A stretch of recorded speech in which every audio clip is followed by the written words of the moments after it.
आशक इजोत में अहाँ के स्वागत अछि।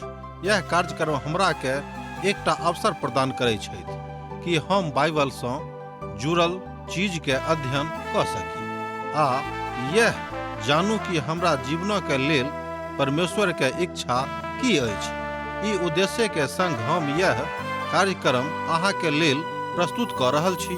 कृपया क देखू आ सुनू ताकि परमेश्वर अहाँ के जीवन के मार्गदर्शक ठहरे। आशा के इजोत मैथिली कार्यक्रम में हम एक बेर और अहाँ के अभिनंदन प्रभु यीशु मसीह के मीठ आ पवित्र नाम से कह रहल छी। आजुक दिन हमरा सब पहिल थस्सलुनीके पोथी तकर 3 अध्याय में पहुँच गेल छी। आजुक दिन हमरा सब एही अध्याय के 1 पद से ल क 4 पद के अध्ययन करब। पहिल थस्सलुनीके पोथी के मुख्य विषय वस्तु अछि कलीसिया के उठावल गेनाय। एक बेर ध्यान दियौ। पहिल थस्सलुनीके के पोथी के मुख्य वस्तु अर्थात मुख्य विषय वस्तु यह अछि जे कलीसिया का उठावल गेनाय। आ महान विषय वस्तु दोसर थस्सलुनीके की अछि जे प्रभु यीशु मसीह के दोसर आगमन आ उद्धार। कियाक तो दोसर बेर एठाम आबि क अपन राजक स्थापना करता है। एठाम जे बात विद्वान सब बहुत बेर कहैत छथि ओ ई थिक कि दर्शन मने मुदा वास्तव में प्रभु यीशु मसीह के अपन उद्धारकर्ता के रूप में ग्रहण करबाक अछि। कियाक त थस्सलुनीके के विश्वासी क एही बातक ज्ञान एठाम संत पौलुस द रहल छथि कि अहाँ सब वास्तव में एहि बातक ऊपर विश्वास करियौ कि प्रभु यीशु मसीह एठाम से अर्थात एहि संसार के समस्त कलीसिया के उठेबाक लेल दोसर बेर आबि रहल छथि। सिखावा वाला सिद्धांत यह अछि। एही सिद्धांत का संत पौलुस एठाम हमरा सब गोटे के सिखा रहल छथि। मुदा पौलुसक शिक्षा बिल्कुल अलग छथि। ओ अध्याय के मुख्य विषय वस्तु अर्थात प्रभु यीशु मसीह के दोसर आगमन एकटा सत्यापित भावना के उजागर करैत अछि। एही विषय वस्तु के ठाम ओ स्पष्ट क रहल छथि। ई अहाँ के निजी जिंदगी के बात अछि। ई अहाँ के निजी जिंदगी के तरीका अछि। ई अहाँ के वास्तविक कथा अछि। हमरा सब के निजी जिंदगी अलग अलग भ सकै छै। कियाक त हमरा सब जतेक लोग छी ओतेक तरह के विचार हमरा सबक लग में अछि। हाँ, जौ हाँ कलीसिया के उठावल गेल सिद्धांतक पकड़ के राखब। कियाक त प्रभु यीशु मसीह आन लोकक लेल नहि आबि रहल छथि मुदा ओ अपन लोकक एठाम से उठा क ल जेबाक लेल आबि रहल छथि। ई कोनो सांसारिक सिद्धांत वा दर्शन नहि अछि। ई प्रभु के योजना में सम्मिलित छनि। कियाक त दर्शन दर्शन होइत अछि। दर्शन बहुत बेर वास्तविकता नहि होइत अछि। बा हम तो कहब कि बेसी बेर दर्शन दर्शने होइत अछि, वास्तविकता में बहुत कम बदलैत अछि। तैं एठाम संत पौलुस बाजि रहल छथि कि हमर हृदय के वेदना यह अछि कि हमरा सब स्वयं के प्रभु के दोसर आगमनक लेल तैयार करी। प्रेरित पौलुसक हृदयक शोर यह रहनि और एही बातक ल क विस्तार से अपन बात का एठाम बता रहल छथि। तेसर अध्याय में बतावल गेल अछि। जौ हाँ पद 4 के देखबे तहाँ पाएब। एही गप के हमरा लोकनि अध्याय 4 में देखे छी कत त 12 पद में। ओ तो एही बातक ऊपर दोसर बेर संत पौलुस विचार कर रहल छथि। हमरा लोकनि एठाम देखे छी कि थस्सलुनीका के कलीसिया का ओ बड़ स्पष्टता से एहि बातक बताबैत छथि कि अहाँ सबके कोना तैयार करबाक अछि स्वयं क। पहिल थस्सलुनीके पोथी 3 अध्याय तकर 1 पद के देखियो। तिमुथी थस्सलुनीका से एकटा नीक समाद आनैत छथि। एहि तरह हमरा लोकनि एठाम 1 पद में देखब। एही द्वारे जहन हमरा से और नहीं रहल गेल तहन हम ई ठहरलहुँ हैं जे एथेंस में असगरे रह जाऊं।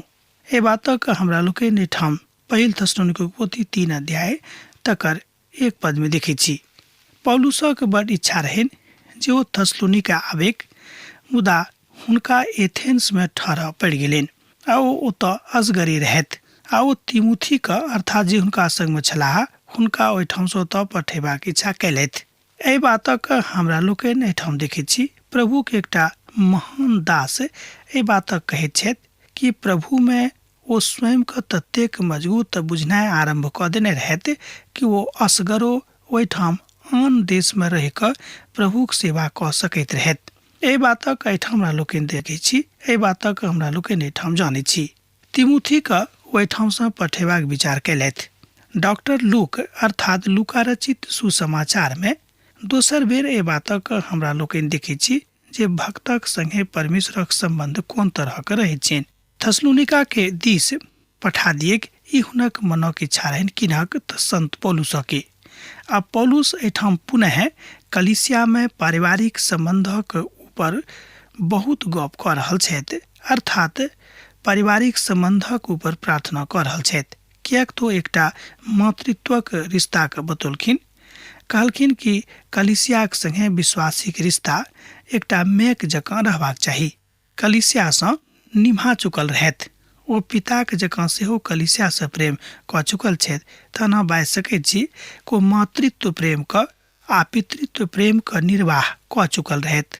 आब एहिठाम ओ एकटा पारिवारिक रूपमे कलिसियाक देख रहल छथि कि कलिसियाक संबंध आपसमे अपनामे एकटा परिवारक जकाँ रहैक।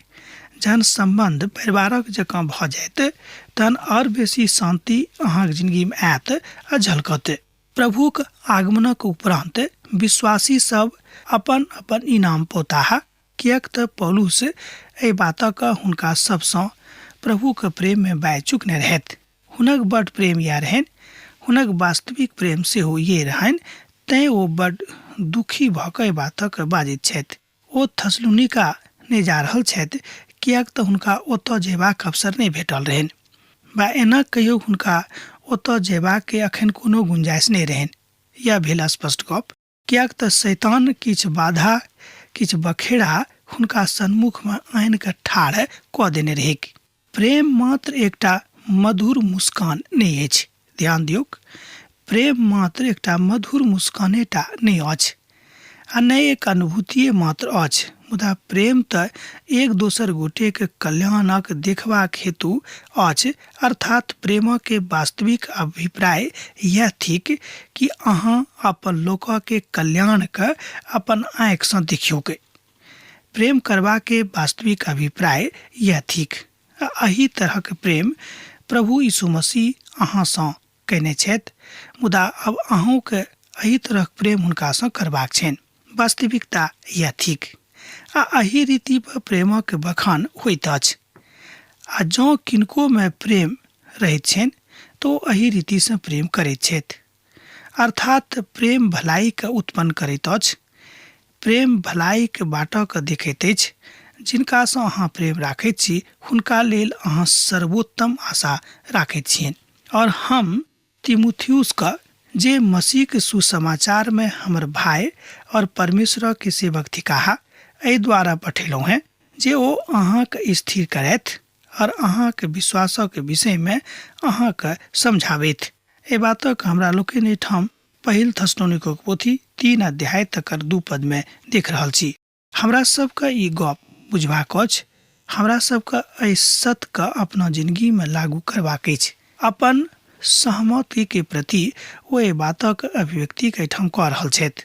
ओ तिमुथियुसके पुनः थस्सलुनिका पठा देलनि। ओ तिमुथियुसके अपन भाई कहैत छथि, हमर भाई।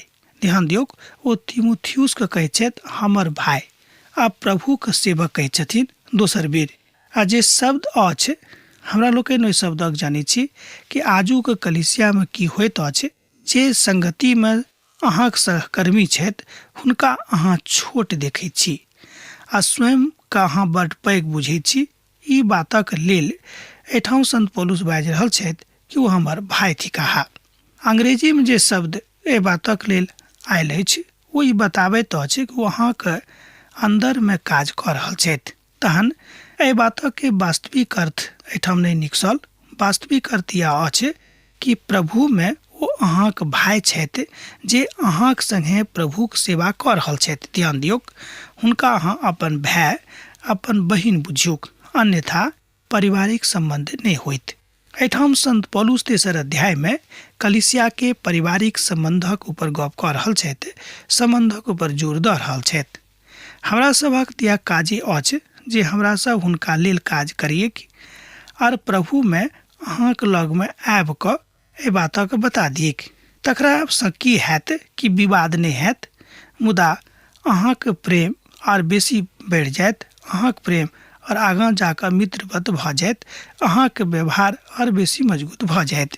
प्रभुक सुसमाचारक विषय में कहियोक जे बड नीक विधा अछि और प्रभुक सेवा में लगेबा के अर्थक बुझियोक।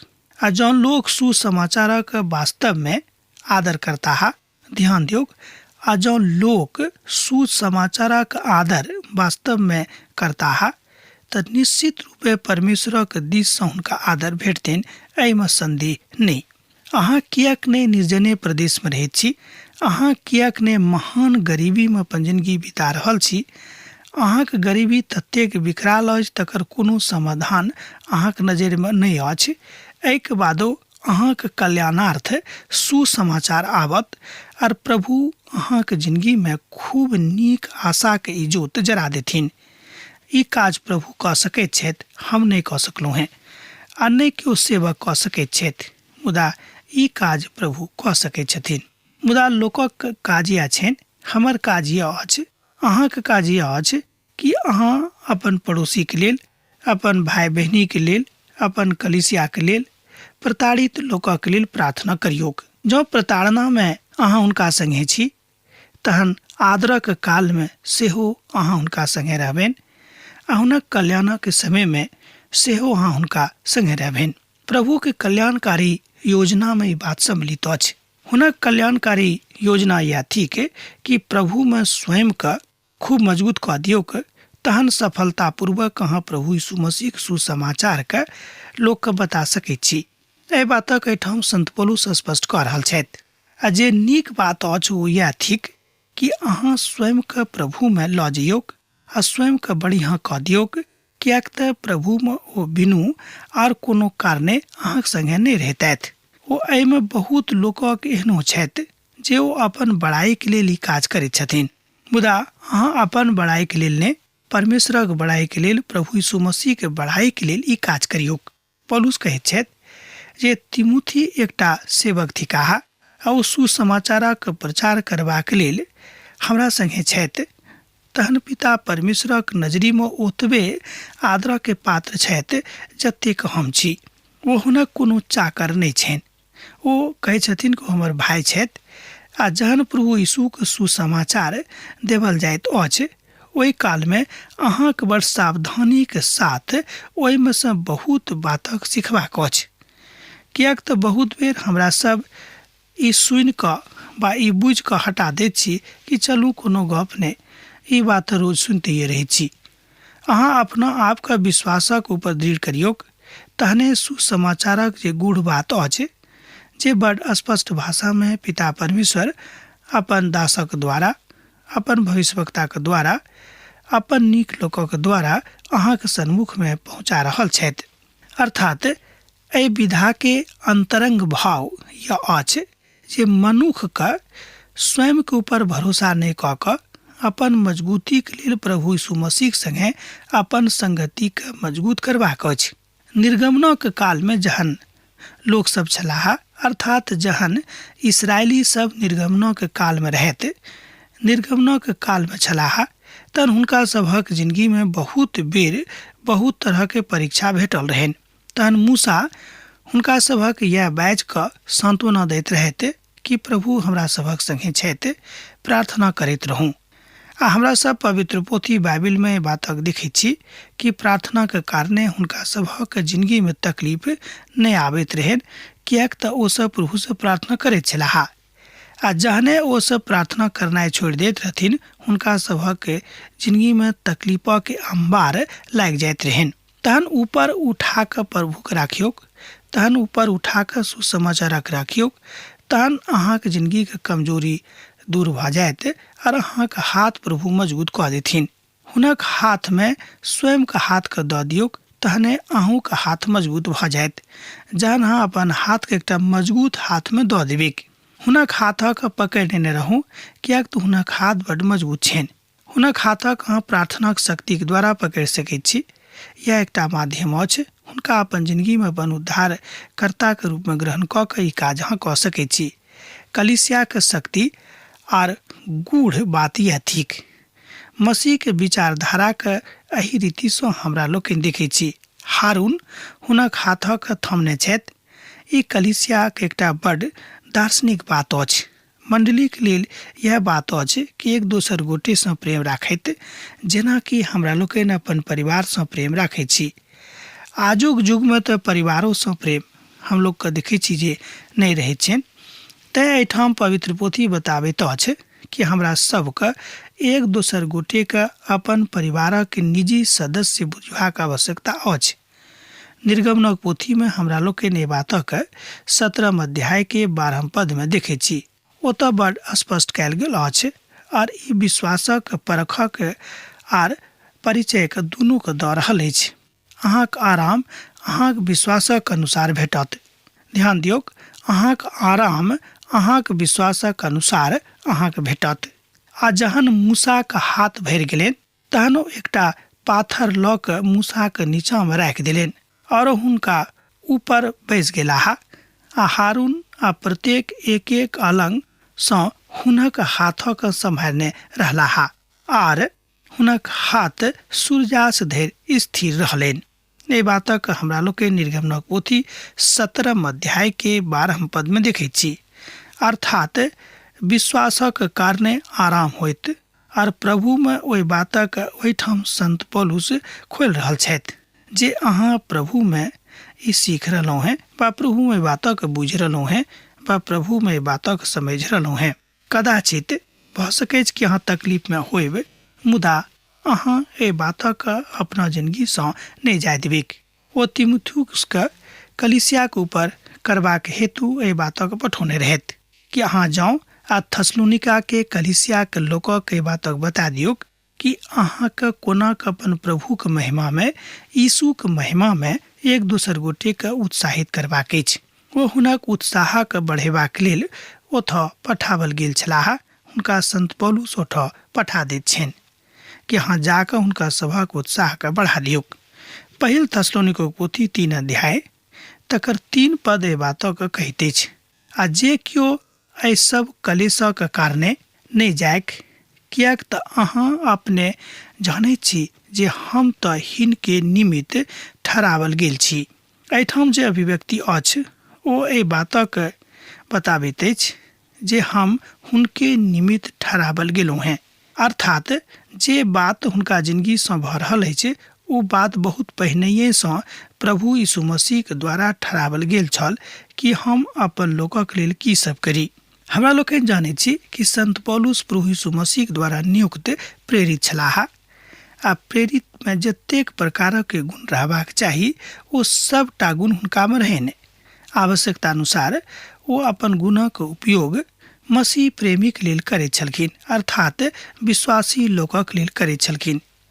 एकर अर्थ होइत अछि जे केओ तंग हुनका नहीं करे कि अहाँ करबे करू, कियाक तऽ हुनका मालूम रहनि कि कोन काल में करबाक अछि आ कोन काल में करबाक नहीं अछि।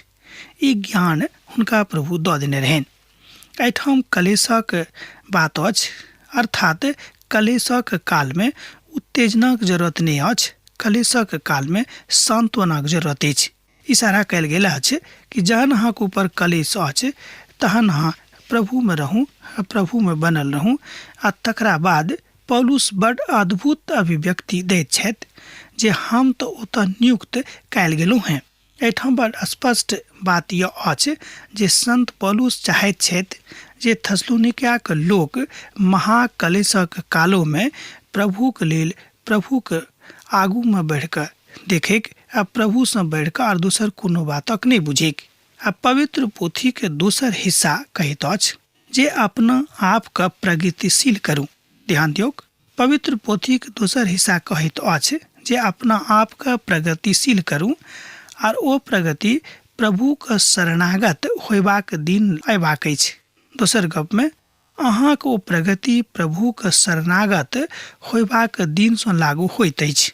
महाकलेशक काल में स्थिर अहाँक रहऽ पड़त आ नहीं तऽ अहाँ प्रभु के नजदीकी नहीं बनब।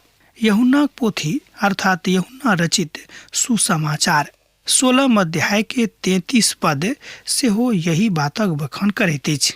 हम एही बातक अहाँ से एही द्वारा बाजलहुँ हैं जे अहाँ हमरा में शांति भेटी के।